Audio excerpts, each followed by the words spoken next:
মধ্যপ্রাচ্যের অস্থিরতা নিয়ে এবার নজিরবিহীন হুঁশিয়ারি দিলেন তুরস্কের প্রেসিডেন্ট রিসেপ তাইয়েপ এরদোগান। তিনি স্পষ্ট ভাষায় জানিয়েছেন, লেবানন বা ইরানের ওপর যে কোনো হামলাকে তুরস্ক সরাসরি নিজেদের ওপর হামলা হিসেবে বিবেচনা করবে। এরদোগানের এই কঠোর অবস্থানে পুরো বিশ্বে তোলপাড় সৃষ্টি হয়েছে। প্রেসিডেন্ট এরদোগান সতর্ক করে বলেন, ইসরায়েলকে অবিলম্বে আগুন নিয়ে খেলা বন্ধ করতে হবে।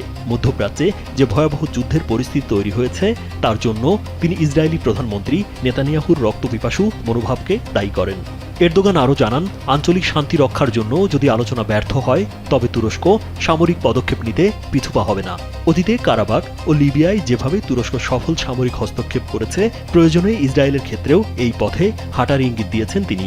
তিনি অভিযোগ করেন, যুদ্ধবিরতির কথা চললেও ইসরায়েল লেবাননে নিরস্ত্র ও নিরীহ মানুষের ওপর গণহত্যা চালাচ্ছে। নেতানিয়াহুকে যুদ্ধাপরাধী হিসেবে কাঠগড়ায় দাঁড় করানোর প্রতিশ্রুতি দিয়ে এরদোগান বলেন, শান্তি নষ্ট করার জন্য ইসরায়েলকে চড়া মূল্য দিতে হবে। তুরস্কের এই শক্ত অবস্থান মধ্যপ্রাচ্যের ভূ রাজনীতিতে নতুন মোড় দিতে পারে বলে বিশ্লেষকরা ধারণা করছেন।